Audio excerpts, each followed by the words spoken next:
பரிசுத்த நாமத்துக்கு ஸ்தோத்திரம் உண்டாவதாக. இந்த நாட்களிலே நம்ம இந்த அற்புதங்கள் நடக்கிற சபைகளுக்கு தான் நம்ம போகணுமா, அற்புதங்கள் நடக்காவிட்டால் அந்த சபைகளுக்கு நம்ம போகக்கூடாதா, இதை குறித்து அருமையான சகோதரர் மோகன் சிலாசர்ஸ் அவர்கள் ஒரு செய்தியை கொடுத்துருக்காங்க.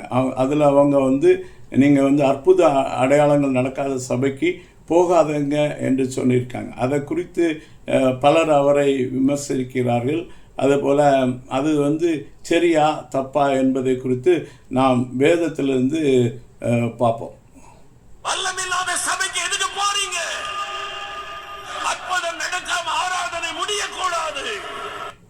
அருமையான தேவனுடைய பிள்ளைகளே, இப்படி அண்ணன் பேசியிருக்கிறது வேத வசனங்களின்படி இது சரியா தவறா என்பதை நாம் ஆராய்ந்து பார்ப்போம். கிறிஸ்தவம் என்று சொல்வதே, அல்லாவிட்டால் தெய்வீகம் என்று சொல்வதே வேதத்தில் நம்ம பார்த்தோன்னா அது அற்புதங்கள் நிறைந்தது தான்.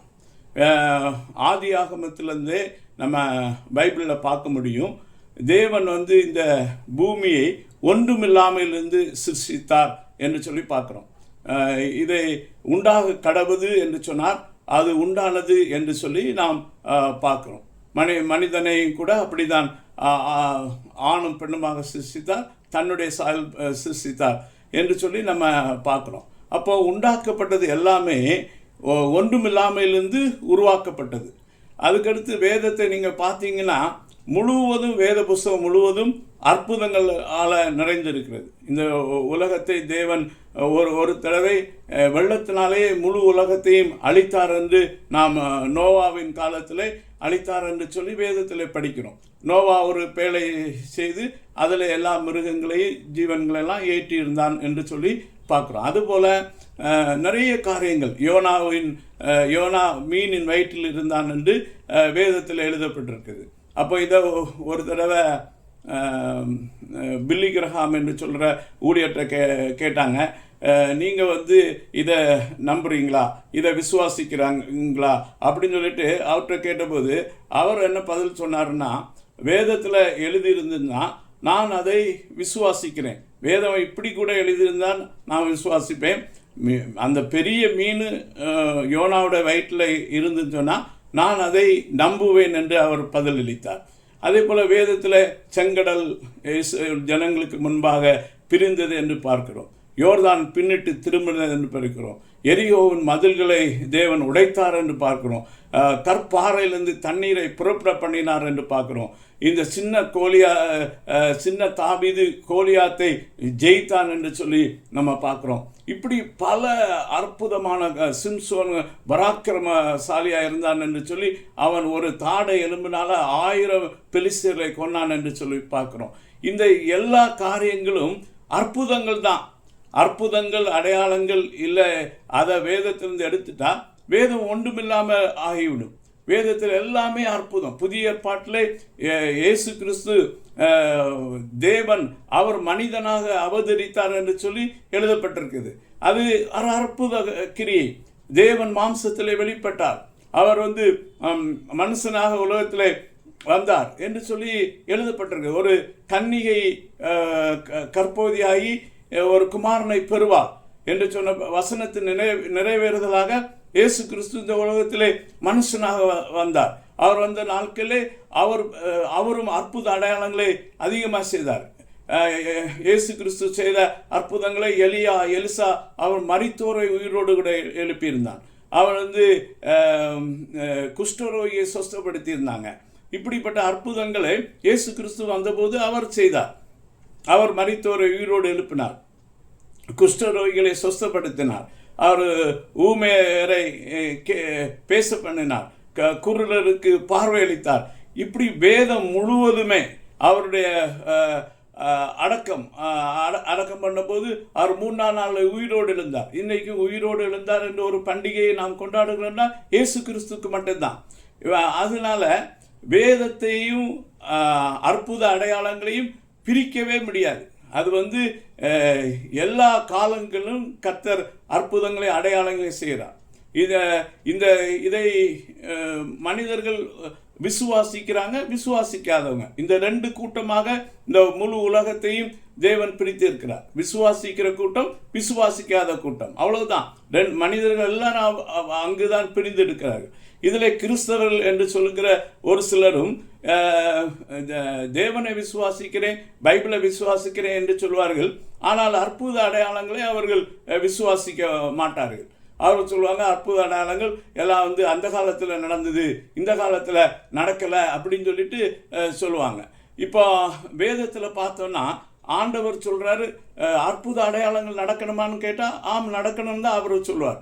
தேவன் அப்போஸ்தலர் நடபடிகள் 10ஆம் அதிகாரம் 38ஆம் வசனத்தை நம்ம போய் பார்ப்போம்னா அங்கே சொல்லப்பட்டிருக்கும், நசரேயனாகிய இயேசுவை தேவன் பரிசுத்த ஆவியினாலும் வல்லமையினாலும் அபிஷேகம் பண்ணினார். தேவன் அவரோடு கூட இருந்தபடியால் அவர் நன்மை செய்கிறவராயும் பிசாசின் வல்லமையில் அகப்பட்ட யாவரையும் குணமாக்குறவராயும் சுற்றி திரிந்தார். ஸோ இயேசு கிறிஸ்து தன் வாழ்நாள் முழுவதும் அற்புதங்கள் செய்கிறவராக இருந்தார். மார்க்கு 16:17 நம்ம வாசிப்போம் என்று சொன்னால், விசுவாசிகளாகவும் அடையாளங்கள் என்று சொல்லப்பட்டிருக்கு. விசுவாசிகளுக்கு அடையாளம் இதுதான். ஆண்டவர் சொல்கிறார், விசுவாசிகளால் வேல் நடக்க அடையாளங்கள் ஆவன, என் நாமத்தினாலே பிசாசுகளை துரத்துவார்கள், நவமான பாசிகளை பேசுவார்கள், சர்ப்பங்களை எடுப்பார்கள், சாவுக்கு ஏதுவான யாதொன்றை குடித்தாலும் அது அவர்களை சேதப்படுத்தாது, வியாதியஸ்தர் மேல் கைகளை வைப்பார்கள், அப்பொழுது அவர்கள் சொஸ்தமாவார்கள் என்று சொன்னார். இப்போ எல்லா இடங்களையும் நம்ம பார்க்குறோம், விசுவாசிகளுக்கு அடையாளம் நடக்கும். அவங்க கைகளை வைக்கும்போது வியாதியஸ்தர் சுகமாறார்கள். இன்றைக்கும் கொடிய வியாதிகள், கேன்சர் போன்ற காரியங்கள், வியாதியஸ்தர்கள் மேல் கைகளை வைக்கும்போது அவர்கள் சுஸ்தமாகிறார்கள், அவர்கள் விடுதலை அடைகிறார்கள். அதே போல மைட்டி மிராக்கிள்ஸ், மரித்தவர் உயிரோடு கூட எழுப்பப்படுகிறார்கள். இந்த காரியங்கள் நடந்து கொண்டே தான் இருக்கிறது உலகத்தில். ஆனால் பொய்யான அற்புதங்களும் பொய்யான அப்போஸ்தலர்களும் அவங்க அற்புதங்களையும் அடையாளங்களையும் செய்வார்கள் என்று எழுதப்பட்டிருக்க காரணத்தினால உண்மையாக ஆவியானவர் கிரியை செய்யவில்லை என்று அர்த்தம் கிடையாது. பவுல் அப்போஸ்தலன் தன்னுடைய ஊழியத்தை குறித்து சொல்லும்போது ரோமர் 15:18 அவர் சொல்கிறாரு, புறஜாதியாரை வார்த்தையினாலும் செய்கையினாலும் கீழ்ப்படி பண்ணும்படிக்கு அற்புத அடையாளங்களின் பலத்தினாலும் தேவ ஆவியின் பலத்தினாலும் கிறிஸ்துவானவர் என்னை கொண்டு நடப்பித்தவரை சொல்வதை இல்லாமல் வேறொன்றையும் நான் சொல்ல துணிவதில்லை. ஸோ அற்புதங்களாலும் அடையாளங்களாலும் பலத்தினாலும் தேவாவியின் பலத்தினாலும் கிறிஸ்துவானவர் என்னை கொண்டு நடப்பித்தவைகள். ஸோ தேவனுடைய ராஜ்யம் பேச்சில் அல்ல. இனி ஒரு சிலர் இருந்து பேசிக்கொண்டே இருக்கிறாங்க. பேசிக்கொண்டிருக்கிற காரியம் மட்டுமல்ல, அது இந்த ட்ரெயினுக்கு 2 ட்ராக் மாதிரி. தேவனுடைய வார்த்தையை நம்ம பேச வேண்டும். அந்த வார்த்தையை அது ஆம் என்றும் ஆமென் என்று இருக்குது என்பதை பரிசுத்த ஆவியானவர் தம்முடைய ஆவியினாலே பலத்தினாலே அவர் நிரூபிப்பார். தேவனுடைய ராஜ்யம் பேச்சிலே அல்ல, அது பலத்திலே இருக்கிறது என்று சொல்லி எழுதப்பட்டிருக்கிறதை நாம் பார்க்கிறோம். தேவனுடைய இயேசு கிறிஸ்து சொல்கிறார், தேவனுடைய ராஜ்யம் ஒரு இடத்துல எப்படி வருகிறது என்று சொன்னால், மத்தேயு 12ஆம் அதிகாரம் 28ஆம் வசனத்தில் அவர் சொல்றார், நான் தேவனுடைய ஆவியினாலே பிசாசுகளை துரத்துகிறபடினால் தேவனுடைய ராஜ்யம் உங்களிடத்தில் வந்திருக்கிறது. ஸோ தேவனுடைய ராஜ்யம் என்று சொன்னால் அது பரிசுத்த ஆவியினாலே பிசாசுகளை துரத்துகிறபடியால் இந்த இதனால தேவனுடைய ராஜ்யம் உங்களிடத்தில் வந்திருக்கிறது. அப்போ வெறும் பேச்சினால பிரசங்கித்து இந்த உபதேசம் அந்த உபதேசம் வசனத்தை எடுத்து கோட் பண்ணுறது, வசனம் இப்படி சொல்றது வசனம் இப்படி சொல்றது மட்டும் பிரசங்கித்து கொண்டிருப்பதனாலே தேவனுடைய வல்லமையற்றதல்ல தேவனுடைய சபை. தேவனுடைய சபை வல்லமையுடையது. வல்லமை என்று சொன்னால் வெறுமன இந்த அற்புத அடையாளங்கள் மட்டும் வல்லமை என்று சொல்லவில்லை. தேவனுடைய பெருத்த வல்லமை எதில் வெளிப்படுகிறது என்று சொன்னால், ஒரு மனிதனை தேவனுக்கு சுவிசேஷத்துக்கு விரோதமாக இருக்கிற மனிதனை தேவனுக்கு சுவிசேஷ பிரசங்கிக்கிறார் மாத்திர வல்லமை இந்த காஸ்பலுக்கு இருக்குது.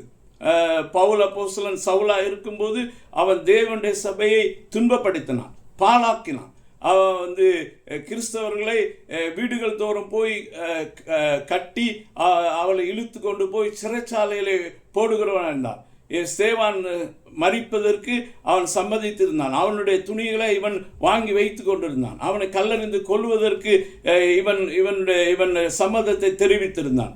அப்படிப்பட்ட ஒரு தேவனுக்கு விரோதியாக இருந்தவன் தேவனுடைய சுவிசேஷத்தை பிரசங்கிக்கிறான். மாற்றுற வல்லமை காஸ்பல்ல இருக்குது. அதை அவன் மாற்றுகிறார். தேவன் இன்னைக்கும் ஜீவியங்களை மாற்றிக்கொண்டே இருக்கிறார். இந்த ஸ்டெயின்ஸை கொலை செய்தவங்களை அவங்கள தீ இட்டு கொளுத்தினாங்க. அவரையும் அவருடைய பையன்மாரையும் வச்சுக்கோ. ஆனால் அவங்களுடைய பாவங்களை அவர் செய்த அந்த குற்றத்தை நான் மன்னிக்கிறேன் என்று அவருடைய மனைவி சொன்ன போதும், அவளிடத்தில் கிறிஸ்தவர்கள் காட்டின அன்பை பார்த்த போதும் அந்த மனிதன் மனம் திரும்பி அவன் சுவிசேஷத்தை ஏற்றுக்கொண்டான். இப்படிப்பட்ட சம்பவங்கள் நடந்து கொண்டே இருக்கிறது. மக்கள் பார்க்குறாங்க. அடிக்கிறவங்க, குடிக்கிறவங்க, பல விபச்சாரம் செய்கிறவங்க, இப்படிப்பட்ட அசுத்தமான மனிதர்கள் வாழ்க்கை மாற்றப்பட்டு அவர்கள் பரிசுத்தவான்களாக மாற்றப்படுகிறார்கள். அவர்கள் தேவனுக்காக ஜீவிக்கிறவர்களாக மாறுகிறார்கள். அவருடைய இருதயத்திலே தேவனுடைய அன்பு ஊற்றப்பட்டதினாலே அவர்கள் அன்பு குருவர்களாக மாறிவிடுகிறார்கள். இப்படி வாழ்க்கைகளை ஆண்டவர் மாற்றிக்கொண்டே தான் இருக்கிறார். இன்றைக்கு மாறுகிறது. ஒருவன் கிறிஸ்துவுக்குள்ளதால் புது சிருஷ்டியாக இருக்கிறான், பழையவெல்லாம் ஒளிந்து போயின. இதுதான் மிகப்பெரிய அற்புதம். ஒரு மனிதன் தலைகீழாக மாற்றப்படுகிறான். சகை என்ற மனிதனுடைய வாழ்க்கையில் இயேசு பிரவேசித்த போது அவன் சொல்லுகிறான், நான் யாரிடத்தில் அந்த அநியாயமாக வாங்கினா 4 மடங்காக திருப்பி கொடுக்குறேன், என் ஆஸ்திகள் பாதி ஏழைகளுக்கு கொடுக்குறேன் அப்படி என்று சொல்லி அவன் சொல்லுகிறதை பார்க்க. இதுதான் மனம் திரும்புதல் ஒரு மனிதனுடைய வாழ்க்கையில் ஏற்படுத்துகிறது. இந்த ரொம்ப கொடுக்காதவனாக தனக்கென்றே வாழ்கிற மனிதன் தனக்குள்ள யாவற்றையும் அன்னதானம் பண்ணுகிறவனாக இருக்கிறான், தனக்குள்ள யாவற்றையும் கொடுக்கிறவனாய் வருகிறான். மன்னிக்கிற பான்பு அதிகமாக அவனிடத்தில் வருகிறது. இதெல்லாம் நீங்கள் பார்த்தீங்கன்னா இன்றைக்கி உலகம் முழுவதும் கிறிஸ்தவ நிறுவனங்கள் தான் இந்த தொண்டு நிறுவனங்களை பெரும்பாலுமாக நடத்துகிறார்கள். கல்வியை கற்றுக் கொடுக்கிறார்கள். மற்றவர்களுடைய உயர்வுக்காக அவளுடைய அர்ப்பணம் என்று சொல்லி அளவு கடங்காதது. நம்ம இந்த பக்கத்தில் இருக்கிற வேலூரில் பார்த்தா சிஎம்சி மெடிக்கல் காலேஜ் அது எப்படி உருவானதுன்னு சொன்னால் வெளிநாட்டு மிஷினரிகள் அவளுக்கு இங்கே வந்து பார்த்தபோது இங்கே இருக்க ஜனங்களுடைய அவஸ்தை வேதனையை பார்த்தார்கள். ஐடாஸ் கேட தன்னுடைய வாழ்க்கையே அதற்காக ஒப்பு கொடுத்தார். அவர் வாலிப பெண் வந்திருந்த போது இங்கே பெண்களுக்கு பிரசவம் பார்க்குவதற்கு ஆண்களை அனுமதிக்க மாட்டாள் என்று சொன்னதை கேள்விப்பட்ட போது அவ போய் இந்திய மருத்துவம் படித்துட்டு வந்து இந்திய தேசத்தில் வந்து மருத்துவ மிஷினரி இருந்தார். இன்னைக்கு ஒரு பெரிய ஹாஸ்பிட்டல் இங்கே வெள்ளூரில் இருக்குது. அது வந்து ஒரு சாட்சியாக இருக்கிறது. மதர் தெரசா நம்ம நாட்டில் பிறந்தவங்க கிடையாது. ஆனால் நம்ம நாட்டு மக்களை நேசித்து கல்கத்தாவின் வீதிகளில் அனாதைகளாக விடுபட்ட ஜனங்கள் குஷ்டரோகிகளை தூக்கிட்டு வந்து அரவணைத்து அவர்களை பார்த்தார்கள். அவர்களுக்கு நம்முடைய தேசமே அவங்களுக்கு வந்து மரியாதை செலுத்தின. அவர்களை தேசிய கொடியை போர்த்தி அவர்களுடைய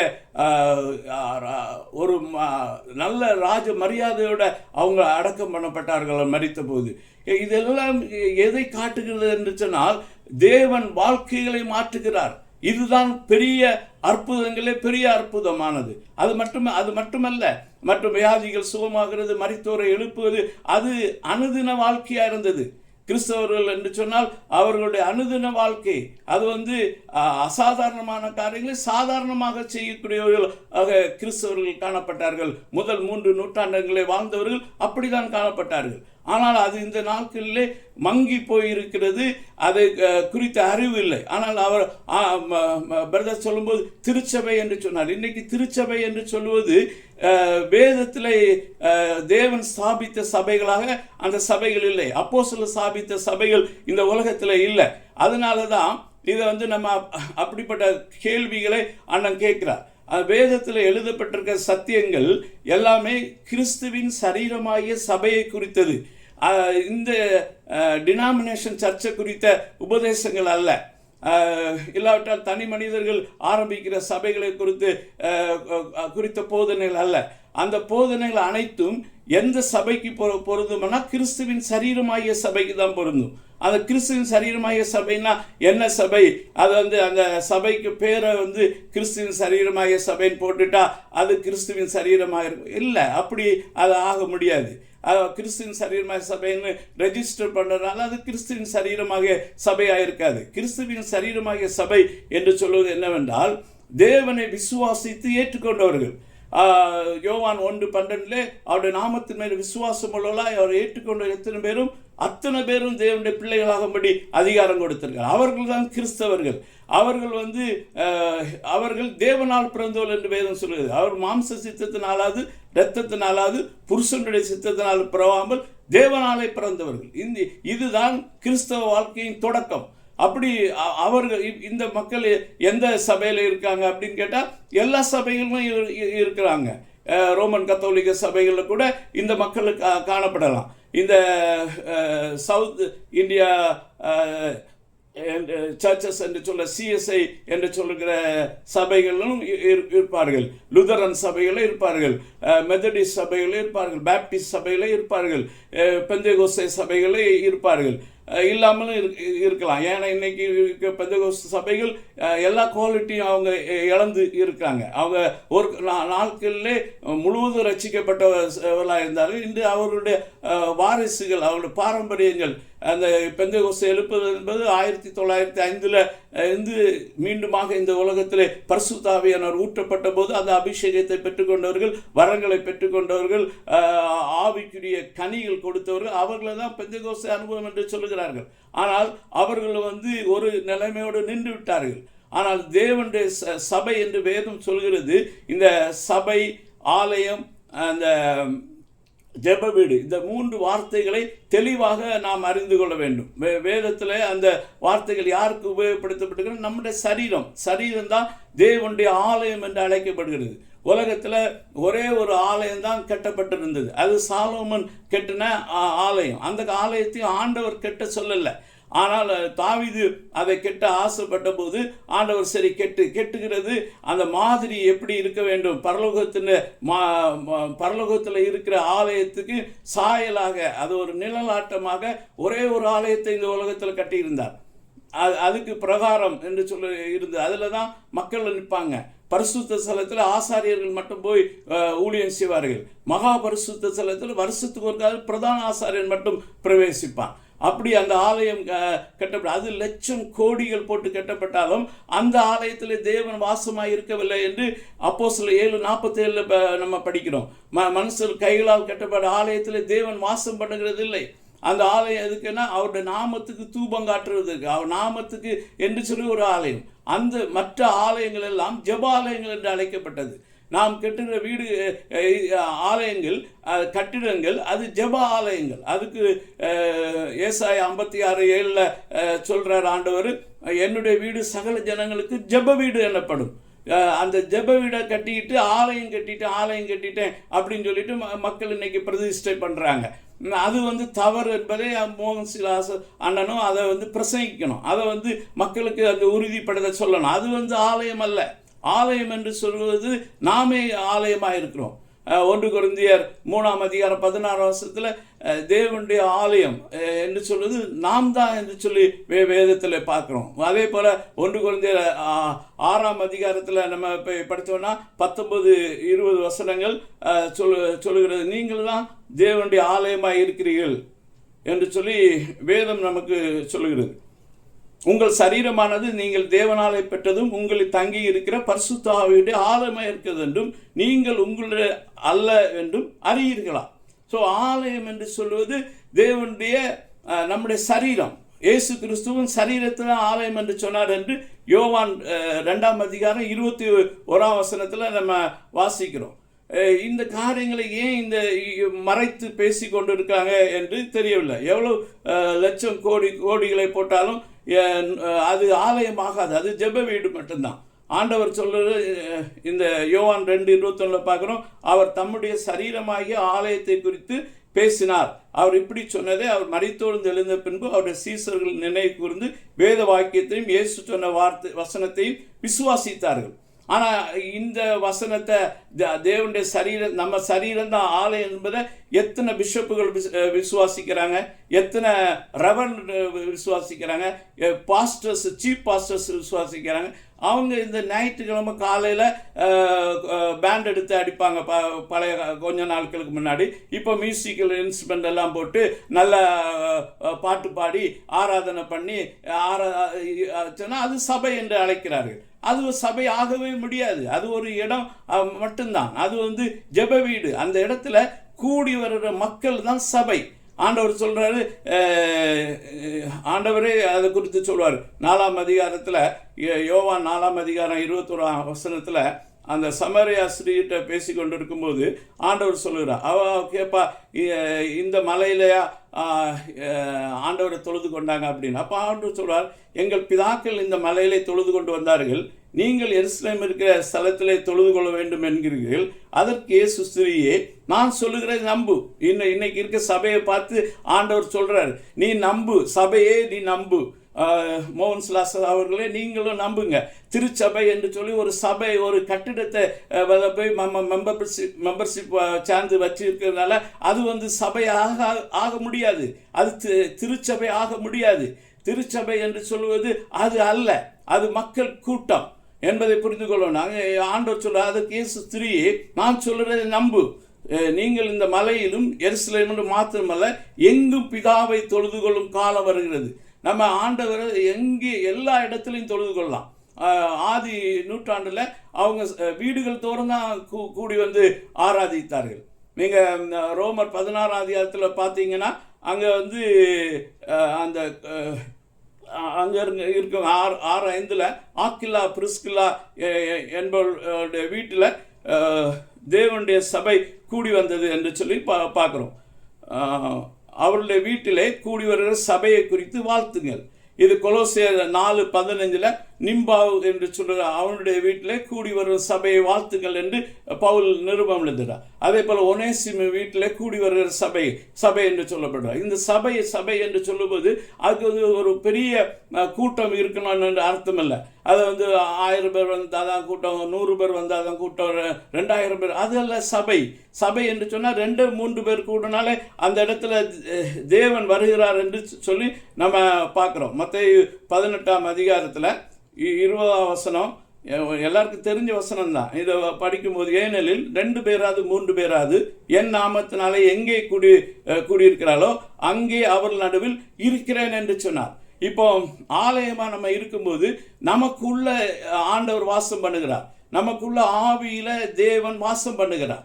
எப்படி இயேசு கிறிஸ்துக்குள்ள ஆவியானவர் இருந்தாரோ அதே மாதிரி நமக்குள்ள ஒவ்வொருவருக்குள்ளேயும் தேவன் இருக்கிறார்.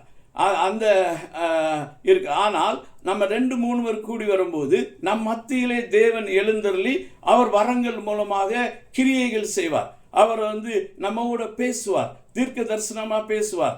பரிசுத்த ஆவியினால் ஒரு மனிதன் என்ன வரங்கள் என்று சொன்னால் ஆவிக்குரிய வரங்கள் இருக்கிறது. ஆவிக்குரிய வரங்களை பற்பல பாசைகளை பேசுகிற வரம் இருக்கிறது. அந்த பாசைகளை பேசுகிறவங்க அதுக்கு வியாக்கியானத்தையும் அந்த லோக்கல் லாங்குவேஜில் சொல்ல வேண்டும் என்று ஒழுங்காக அப்போஸ்தலனாகிய பவுல் 1 கொரிந்தியர் 14 எழுதுகிறதை நாம் பார்க்கிறோம். அந்த சபையானது முழுவதும் எல்லா வரமுடையவர்களாக இருந்தார்கள். ஆதி நூற்றாண்டு சபை அப்படி வரங்கள், அந்த வரங்கள் இருக்கிறதுனால அவங்க பூர்ணமாக இருந்தாங்க என்று அர்த்தம் அல்ல. பூர்ணமாக இல்லை. அந்த சபைக்குள்ள நிறைய குளறுபடிகள் இருந்ததை பவுல் அப்போஸ்தலன் எழுதுகிறதை நம்ம பார்க்குறோம். வரங்கள் தேவனுடைய கிருபையினாலே துரோகிகளுக்கு தேவன் ஈவாய் கொடுக்கிறது. அது நம்மளுடைய சாமர்த்தியத்தினால நம்ம வரங்களை பெற்றுக்கொள்வது கிடையாது. வரங்கள் பரிசுத்த ஆவியானுடைய சித்தத்தின்படி, அவருடைய பரிபூர்ண சித்தத்தின்படி அவர் பகிர்ந்தளிக்கிறார். அது 1 கொரிந்தியர் 12ஆம் அதிகாரத்தை போய் படிச்சு பாருங்க. எல்லாருக்குள்ளும் எல்லாவற்றையும் நடப்பிக்கிற ஆவியானவர் ஒருவரே. அந்த ஆவியானவர் சபைகளுக்கு வரங்களை பகிர்ந்து கொடுக்கிறார். அப்போ அவர் மேனிஃபெஸ்ட் ஆகி அந்த பற்பல பாசை பேசுகிறவங்க அந்நிய பாசைகளை பேசுவார்கள். அவர்களுக்கு வியாக்கியான வரமும் இருக்க வேண்டும் என்ற பவுல் எழுதுகிறார் 1 கொரிந்தியர் 14. அப்படி இல்லாவிட்டால் அவன் தனக்கு தானே அந்நிய பாஷை பேசிக்கொண்டு இருக்க வேண்டும் என்று சொல்கிறார். இப்படி அவங்க பேசும்போது தேவன் எழுந்தள்ளி அங்கு வந்து காரியங்களை வெளிப்படுத்துவார். அங்கு மனிதனுடைய வாழ்க்கையில் இருக்க குறைகளை வெளிப்படுத்துவார். அவர் பக்தி விருத்தி ஏதுவான காரியங்களை பேசுவார்.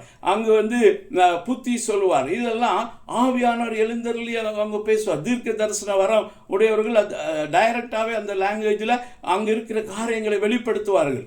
இப்படிப்பட்ட வரங்களை நீங்கள் கேட்டு பெற்றுக்கொள்ளுங்கள், அனல் முட்டி எழுப்புங்கள் என்று பவுல் எழுதுகிறார். 1 கொரிந்தியர் 14:1 ஆவியின் வரங்களை நாடுங்கள் என்று சொல்கிறார். நம்ம வந்து வரங்களை ஆண்டவர்கிட்ட கேட்டு பெற்றுக்கொண்டு அதை பயன்படுத்துவதாக இருக்கும். சபையானது வந்து ஒரு வெறும் வார்த்தையினால தேவனுடைய அதுதான் அவர் சொன்னார், இயேசுவை பிரசங்கிக்கிற போதும் நம்ம நிறுத்துவோம்னு சொல்லுகிறார். அதை வந்து நிறுத்தலாம் கூடாது. அது ஒரு எமோஷனில் அப்படி பேசியிருப்பாங்க நினைக்கிறேன். அது வந்து அந்த வார்த்தைகளை அப்படி அப்படி எடுத்துக்கொள்ளக்கூடாது. அது வந்து டோட்டல் கண்டஸ்டில் நம்ம அதை கேட்கும்போது அது நமக்கு புரியும். அவர் வந்து சொன்னது வந்து இயேசுவை பிரசங்கி நிறுத்த சொல்லவில்லை. இயேசுவை பிரசங்கித்து அந்த பிரசங்கங்களோடு கூட அற்புத அடையாளங்கள் நடக்க வேண்டும். அது நிச்சயமாக நடக்கும். கிறிஸ்துவின் சரீரமாகிய சபை என்று சொன்னால் அதில் நடக்கும். இந்த டினாமினேஷன் சர்ச்சஸ் தனி மனிதன் சர்ச்சை நடத்துது. இன்னைக்கு சர்ச்சை சொல்றது ஒரு பிசினஸ் சென்டர் மாதிரி ஆகி போச்சு. அது தனக்கு பின்னாடி தனக்கு பிள்ளைக்கு பின்னாடி இது பேர பிள்ளைக்கு இல்லாட்டா மனைவிக்கு இப்படி வந்து ஒரு அதில் உள்ள ப்ராப்பர்ட்டிஸ் வருதுல்ல, அது வந்து மனிதனுக்கு கண்ணியாக மாறுது. அந்த ப்ராப்பர்ட்டிஸ் எல்லாமே பொதுவாக இருக்க வேண்டும். எல்லா டினாமினேஷனும் உடைக்கப்பட வேண்டும். அது வந்து ஆண்டவர் வந்து அது செய்கிறார். இந்த நாட்களில் இந்த டினாமினேஷன் வச்சு நிறைய சர்ச்சஸ் இந்தியா முழுவதும் சபையில் வச்சுட்டு அவங்க டெல்லியில் இருப்பாங்க.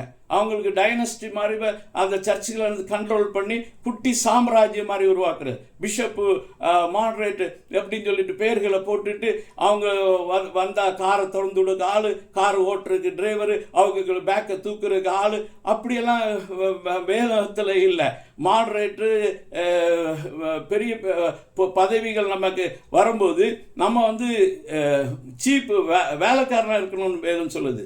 பவுல் அப்போஸ்தலன் சொல்றார், எங்களை தேவன் சபையில் முதலாவதாக வைத்திருந்தார். முதலாவது அவங்கள வைத்திருந்தார் வந்து நம்ம படிச்சிருவோம். அதை வந்து பார்ப்போம்.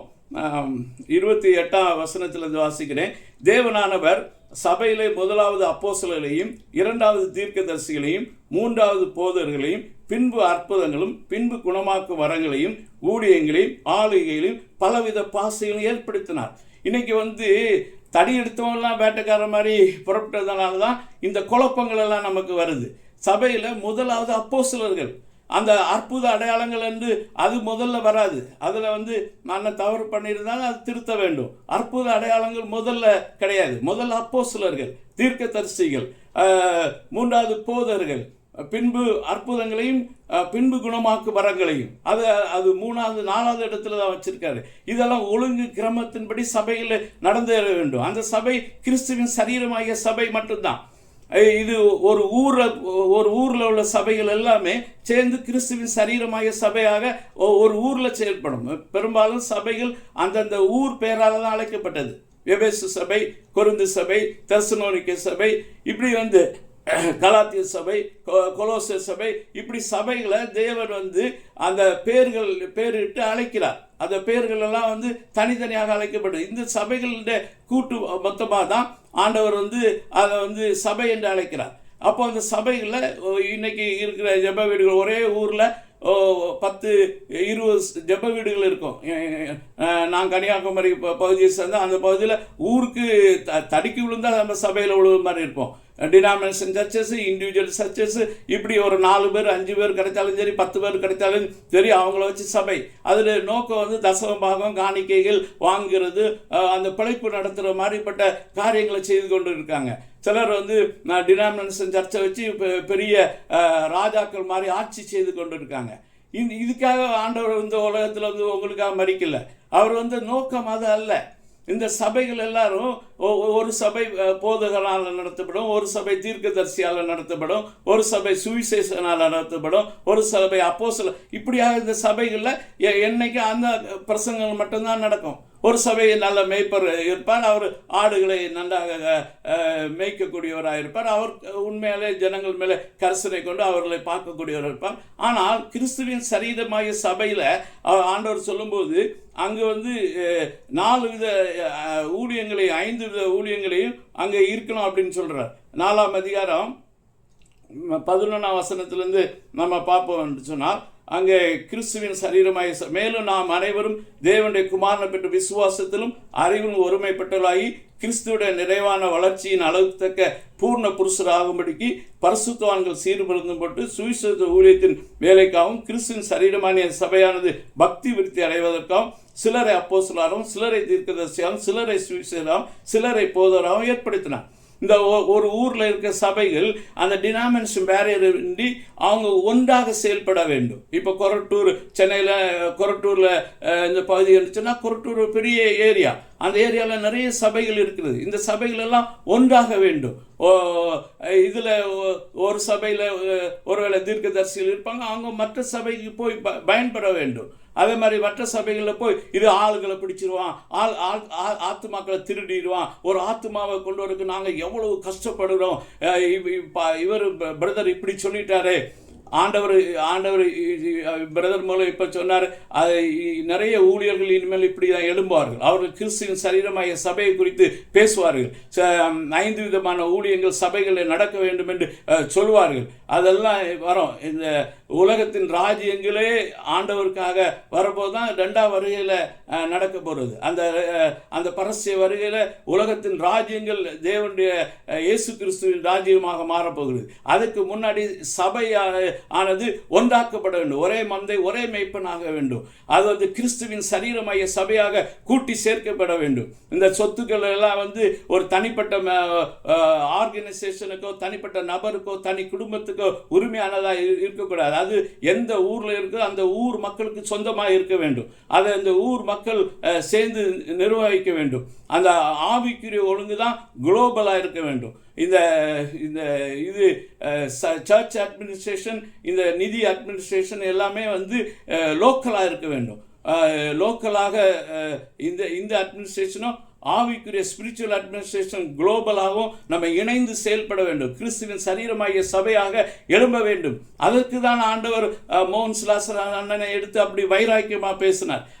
அந்த பேச்சு அது ஆவியானவர் அந்த நாளில் அவரை அப்படி பயன்படுத்தி இருக்கார். அவரே அந்த மாதிரி சபைகளுக்கு போகிறதில்லை. அவர் சிஎஸ் ஒரு சபையில் தான் மெம்பராக இருக்கு. அங்கே அற்புதங்க அடையாளம் ஒன்றும் நடக்குது கிடையாது.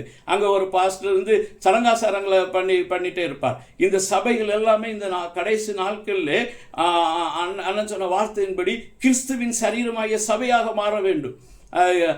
அப்போஸ்தலர்கள் என்ன சொன்னாங்கன்னா, நாங்கள் முதன்மையானவங்க தான், ஆனால் எங்களை ஆண்டவர் கடநிலை ஊழியர்களாக என்ன பண்ணினார் என்று சொல்லி அவங்க சொல்கிறாங்க. அவங்க நாங்கள் எல்லாரும் துடைத்து போடும் அழுக்காக இருந்தோம், கந்தியாக இருந்தோம். அப்போ அப்படின்னா சீஃப் பாஸ்டர், மாடரேட்டர் இவங்க எல்லாம் இறங்கி ஊழியம் செய்ய வேண்டும், விசுவாசிகளுக்கு ஊழியம் செய்ய வேண்டும். அப்போது இதை குறித்து நம்ம 2 கொரிந்தியர் 4ஆம் அதிகாரத்தில் 5ஆம் வசனத்தில் நம்ம பார்க்குறோம். பவுல் சொல்கிறாரு, நாங்கள் எங்களையே பிரசங்கியாமல் கிறிஸ்து இயேசுவை கர்த்தர் என்றும் எங்களையோ இயேசுவின் நிமித்தம் உங்கள் ஊழியக்காரர் என்று பிரசங்கிக்கிறோம். நம்ம we are the servant of God, not alone the servant of God. We are the servant of people, believers என்று சொல்லி நம்ம உணர்ந்து நம்மளை தாழ்த்தி, இயேசு கிறிஸ்து அப்படி தான் இந்த உலகத்தில் வாழ்ந்தார். உலகத்தில் அவர் சொன்னார், நீங்கள் நான் உங்கள் மத்தியில் வேலைக்காரராக இருக்கிறேன். பந்தி இருக்கிறவங்களா பந்தி விசாரிக்கிறவனா, யார் பெரியவன்? பந்தி நான் உங்கள் மத்தியிலே பந்தி விசாரிப்புக்காரனாக இருக்கிறேன். நான் உங்கள் வேலைக்காரனாக இருக்கிறேன். நான் உங்கள் கால்களை கழுவுறவனாக இருக்கிறேன். இந்த நிலைமைக்கு இந்த சீஃப் பாஸ்டர் எல்லாம் வருவாங்களா? இந்த மாடரேட்டர் எல்லாம் வருவாங்களா? இந்த பிஷப்புகள் எல்லாம் வருவாங்களா? அப்போதான் தேசம் உண்மையான எழுப்புதலை காணும். எழுப்புதல் என்று சொல்லுது அங்கிருந்து ஆரம்பிக்க வேண்டும், தலைமை இடத்திலிருந்து ஆரம்பிக்க வேண்டும். அப்போ தான் எழுப்புதல் வரும். மற்றபடி எழுப்புதல் சொல்லி நம்ம கூவிட்டு இருக்க வேண்டியதுதான், நம்ம கத்திட்டு இருக்க வேண்டியதுதான். இந்த கத்தலும் கூச்சலையும் ட்ரம் இசையும் எழுப்புதல் சொல்லிட்டு நம்ம ஒரு மாயான எழுப்புதலை கிரியேட் பண்ணிகிட்டே இருக்க வேண்டியதான். எழுப்புதல் வர வேண்டும் என்று சொன்னால் தலைவர்கள் மனம் திரும்ப வேண்டும், அவர்கள் வேலைக்காரர்கள் போல் உழைக்க வேண்டும். அப்படி உழைச்சா உங்களுக்கு நல்லது. எனக்கு வேண்டியெல்லாம் நான் இதை சொல்லலை. இயேசு கிறிஸ்து மகிமையில் போகும்போது அவரோட மகிமையை பார்த்து யோவான் ஸ்நானகன் யோவான் சீஷன் இந்த உலகத்தில் இருக்கும்போது அவருடைய மார்பில் படுத்து இளைப்பார்னா, அவன் அங்கே அவர் மகிமையில் பார்த்தபோது சாஷ்டாங்கமாக விழுந்து பணிந்தான். அவன் பயப்பட்டான். அந்த அளவு மகிமை உங்களுக்கு ஆண்டவர் தருவார். நீங்கள் வேணும்னா நீங்கள் அது மாதிரி செய்யுங்க, இல்லை வேண்டாம்னா இப்போ இருக்க மாதிரியே இருந்து கொள்ளுங்க. ஒரு நல்ல குட்டி ராஜ்யத்தை உருவாக்கி வச்சு அதை ஆளுகை செய்து பெரிய ராஜா மனம் போல காணிக்கையில் வாங்கி நல்லா நீங்கள் சாப்பிட்டு உங்கள் பிள்ளைகள் சாப்பிட்டு அப்படி ஜெனரேஷனுக்கு பணத்தை வச்சுட்டு 1000 கோடி 2000 கோடின்னு ஒன்று சேர்த்து வச்சுட்டு நீங்கள் வாழுங்க. அது இந்த உலகத்தோட முடிஞ்சு போயிடும். அந்த வாழ்க்கை இந்த உலகத்தில் உங்களுக்கு ஆண்டவர் அது பலனை அடைந்து தீர்ந்தது என்று அப்படி சொல்லுவார். உங்கள் பரலோகத்தில் போய் நீங்கள் வெட்கப்படுவீங்க. நீங்கள் பியூனா வச்சுருந்தவன் அங்கே பெரிய ஆளாக இருப்பான். அதை பார்க்கும்போது நீங்கள் பரலோகம் really it will give surprise to many people. அது எனக்கு அங்கே முதலிடம் கிடைக்கும். இங்கே முதல்ல இருக்கவங்க அங்கே முதல்ல இருக்க முடியாது. ஆண்டவர் சொன்னார், உங்களுக்கு முதன்மையாக இருக்கணும், உங்களுக்கு வேலைக்காரனாக இருக்க கிடவன். பெஸ்ட் வேலைக்காரனாயா அவைலபிலிட்டி. சீஃப் பாஸ்டராக இருக்கலாம், மாடரேட்டராக, பிஷப்பாக இருக்கலாம். ஒரு ஏழை விதவைக்கு நீ உன்னுடைய நேரமும் நீ அவைலபிளாக இருக்கணும். ஜெபம் பண்ணுறது, பைபிள் படிக்கலாம், நான் நைட்டு பகல வேலையில் நீ சர்வ் பண்ணணும், வேலைக்காரனாக சர்வ் பண்ணணும். அதுதான் கிறிஸ்துவின் சரீரமாய் சபை என்று சொல்லி அழைக்கப்படுகிறது. இந்த கட்டிடம் ஆலயம் ஆகாது, அது கட்டிடம், ஜெப வீடு. அந்த வீட்டில் 5 விதமான ஊழியங்கள் எல்லாம் நடைபெற வேண்டும். இதே மாதிரிப்பட்ட காரியங்களை தான் அண்ணன் கொஞ்சம் வேகமாக அவர் பேசியிருக்கிறார். அவர் பேசினல நான் ஒன்றும் தப்பு ஒன்றும் சொல்லலை. அது கிறிஸ்துவின் சரீரமாகிய சபையை குறித்த உபதேசங்கள். அதை எல்லாரும் கடைபிடிக்க வேண்டும். கட்டாயம் நீங்கள் இதை விரும்பினாலும் விரும்பாவிட்டாலும் கேட்டாலும் கேட்காவிட்டாலும் இந்த காரியம் கட்டாயம் நடக்கும், நடந்துதான் தீரும். ஆண்டவருடைய வருகைக்கு முன்னாடி சபையானது எடுத்துக்கொள்ளப்பட வேண்டும் என்ன சொன்னால், மீண்டும் ஆதி நூற்றாண்டு காலத்தில் இருந்த சபை இந்த உலகத்தில் தோன்றியாக வேண்டும். அந்த சபை தேவன் உண்டாக்குவார். ஆவியானவர் அந்த வைராக்கியமாக இருக்கிறார். சபைகளை ஆண்டவர் கிறிஸ்துவின் சரீரமாகிய சபையாக மாற்றுவதற்கு பரிசுத்த ஆவியானவருக்கு கீழே நாம் எல்லாரும் ஒன்றுபட்டு செயல்பட வேண்டும். நம்ம சகோதரர்களாக இருக்க வேண்டும். வேதம் சொல்கிறது, உங்கள் ஒருவனும் போதகர் என்று அழைக்கப்படாதிருங்கள், நீங்கள் எல்லாரும் சகோதரராக இருக்கிறீர்கள். அந்த சகோதரத்தை நம்ம சகோதர சபைகள்லேருந்து கற்றுக்கொள்வோம். சொத்துக்களை உங்கள் பேரில் வைக்காதுங்க, உங்கள் குடும்பத்து பேரில் வைக்காதுங்க. இது ஆண்டவருடைய நாமத்தில் வரக்கூடிய சொத்துக்களை அது பொதுவாக வைங்க. பொதுவான அட்மினிஸ்ட்ரேஷன் இருக்கட்டும், அது எல்லாருக்கும் சொந்தமானது. அது சபைகளெல்லாம் சொந்த பேரில் எழுதுறது பயங்கர தப்பு. அதை நீங்கள் செய்கிறீங்க, அதை குறித்து மனம் திரும்ப வேண்டும். அதை லோக்கல் அட்மினிஸ்ட்ரேஷன்லாம் இருக்க வேண்டும். சபையில் வேதத்தை படிக்கிறீங்களா, வேதம் உங்கள் கையில் எழுதி கொடுக்கப்பட்டிருக்குல்ல, அந்த வேதத்தில் எழுதியிருக்கப்படி நடங்க. ஆவியானவர் சபைக்கு சொல்றது காது உள்ளவன் கேட்க கடவன். அப்படி இல்லாட்டா இன்னும் இது மாதிரி நிறைய ஊழியர்களை தேவன் எழுப்புவார். சபைகளை உடைக்கும்படி தான் இவர்களை எழுப்புகிறார். அருமையான தேவனுடைய பிள்ளை, சபை உடைத்து அப்படியே போட்டுட்டு போக மாட்டார், உடைத்து மீண்டும் கட்டுவார். தேவன் சபையை கிறிஸ்துவின் சரீரமாகிய சபையாக கட்டுவார். ஆவியின்குரிய வரங்கள் 9 சபைகளில் செயல்படும். ஆவிக்குரிய கனிகள் 9 இருக்கும்.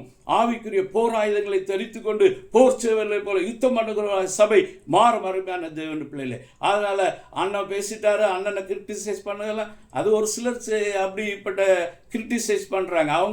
அவங்கள மாதிரி நானும் கிரிட்டிசைஸ் பண்ணதெல்லாம் வரல. நான் பாரத்தோட தேவனுடைய சத்தியத்தை உங்களுக்கு சொல்கிறேன். காது உள்ளவன் கேட்க கிடவன். கர்த்தர் இந்த வார்த்தைகளாலே நம்மை ஆசீர்வதிப்பாராக. ஆமென்.